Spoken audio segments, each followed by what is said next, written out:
Dans quelques jours, exactement le vendredi 14 avril, les artistes du cirque de Moscou vont prendre possession du Palais des Sports. Bien sûr, il y aura des djigites, mais les deux vedettes du spectacle sont deux vieux amis du public parisien. Le premier, le clown Oleg Popov, est aussi populaire en France que les Fratellini ou Achille Zavata.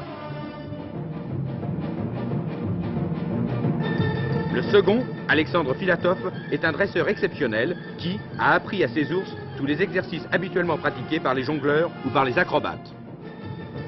Mais derrière tous les artistes prestigieux du cirque russe, il y a une école, celle de Moscou. Oui, Moscou ne forme pas seulement des danseurs pour le Bolchoï ou des futurs cosmonautes, mais également des sauteurs à la bascule, des trapézistes, des funambules et des clowns.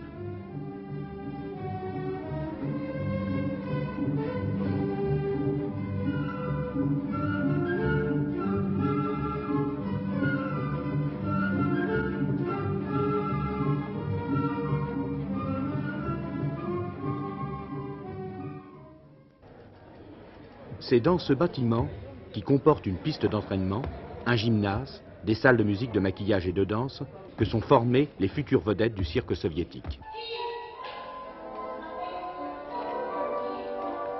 Sous la direction d'une ancienne étoile du Bolchoï, Madame Filatova, les élèves des classes préparatoires, qu'ils soient garçons ou filles, apprennent l'expression corporelle, la marche et les saluts.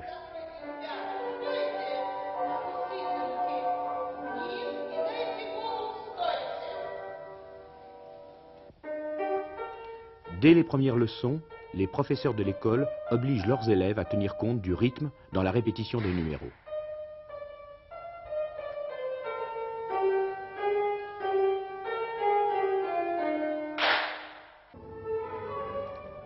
L'exercice le plus spectaculaire, qui tient d'ailleurs de la gymnastique rythmique et du mime, est l'imitation d'un orchestre symphonique sans l'aide d'aucun instrument de musique.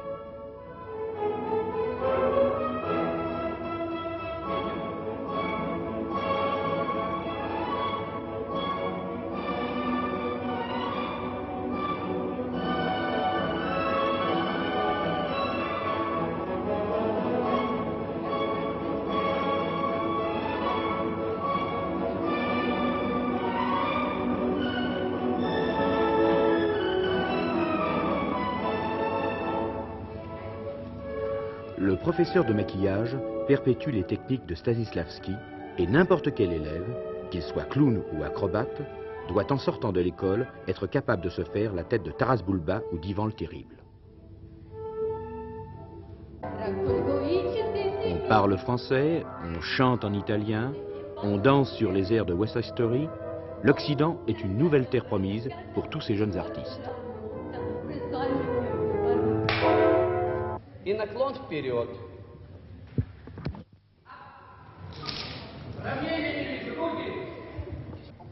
Mais justement, qui sont-ils, ces élèves de l'école du cirque? Des enfants de la balle qui veulent apprendre le métier exercé par leurs parents, ou au contraire des jeunes venant de tous les horizons de la société soviétique? Bonjour Nadia. Bonjour. Quel âge as-tu? Сколько тебе лет? 12. J'ai 2 ans. Et tu es depuis combien de temps à l'école? Сколько ты уже в школе учишься здесь? Первый год. C'est la première année. C'est la première année.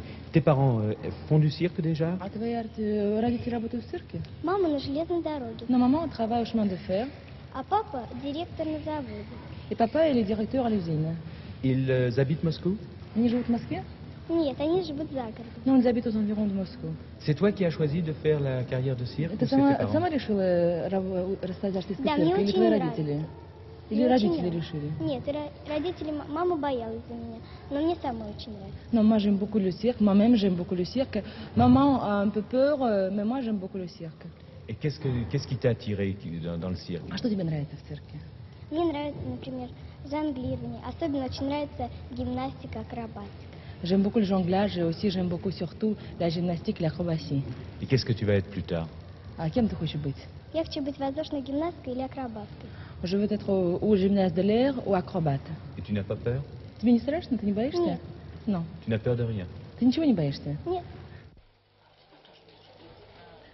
En fait, 40% des élèves de l'école appartiennent à une famille d'artistes.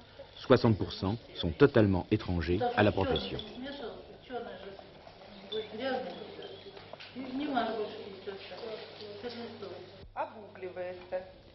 10 à 12 années de cours pour les élèves qui font les classes préparatoires, 4 années pour les élèves qui ne suivent que les classes terminales. Ce cycle d'études paraît extrêmement long. Mais parallèlement à l'enseignement professionnel, les élèves de l'école de Moscou poursuivent tout l'éventail des études classiques.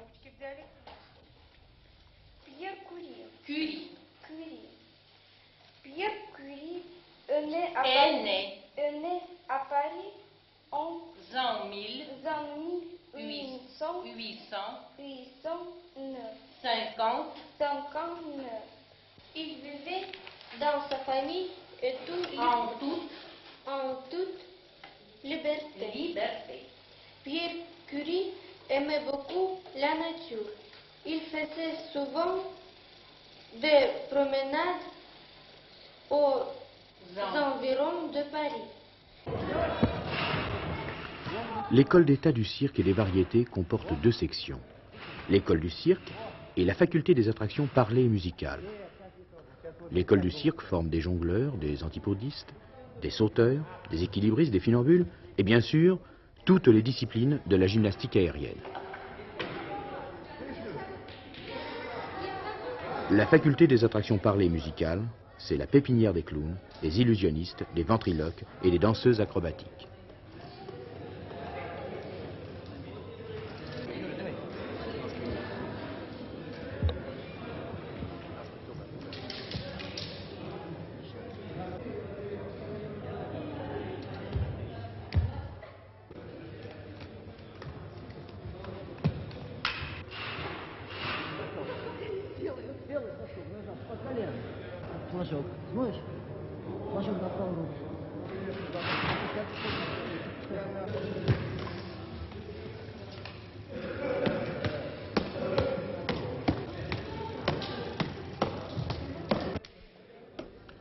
Nous nous trouvons maintenant avec les élèves de dernière année. Au mois de juin, ils présenteront leur numéro devant une commission qui leur délivrera le diplôme de l'école.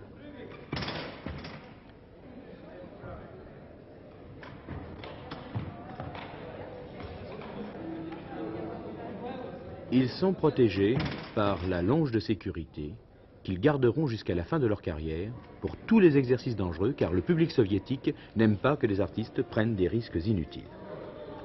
Durant 10 à 12 heures par jour, ils répètent inlassablement le numéro que leur professeur a spécialement étudié pour eux.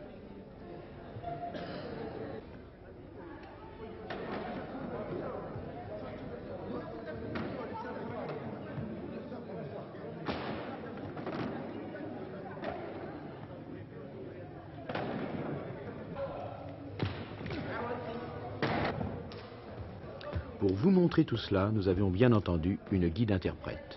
Elle ne s'appelait pas Nathalie, elle s'appelait Marcotte.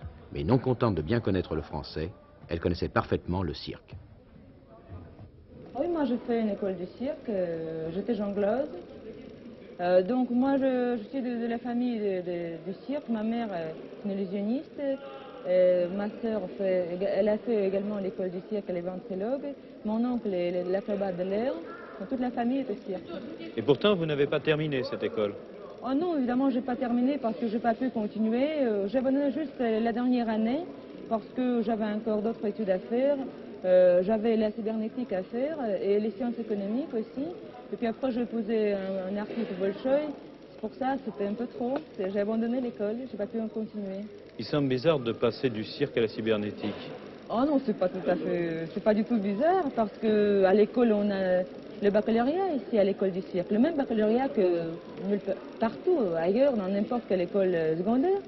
Alors le baccalauréat, il suffit de passer le concours à l'université, vous êtes là. Bien qu'il n'ait ni diplôme, ni permis de conduire, cet ours est cependant une vedette du cirque de Moscou.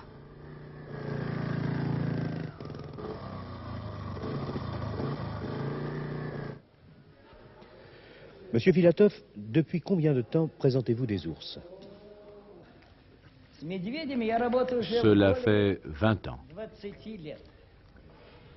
Est-ce que vous appartenez à une famille de cirque?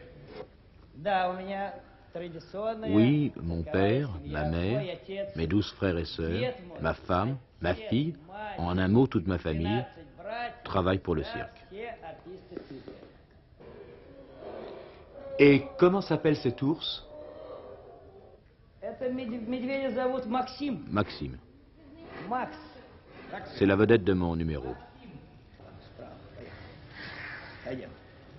Встать. Рик. Давай лапу. Вот так. И пойдем. Пойдем. Давай повернемся. Так, помашем. Maxime dit au revoir à nos futurs spectateurs de Paris. Нашего будущего зрителя парижан. И пойдем с тобой за кулисы.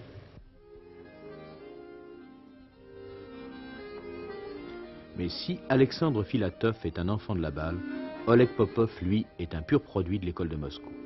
Oleg Popov, en quelle année êtes-vous entré dans cette école? J'y suis entré en 1944 et j'ai suivi tous les cours de la faculté des clowns. J'ai obtenu mon diplôme d'artiste en 1950.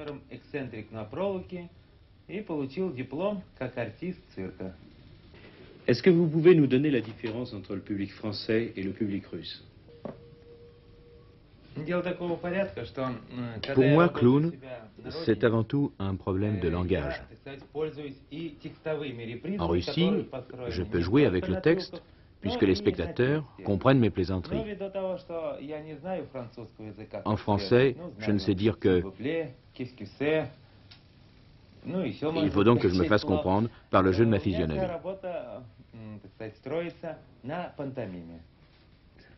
Eh bien, Popov, à bientôt à Paris et bonne chance. До свидания, до скорых встреч.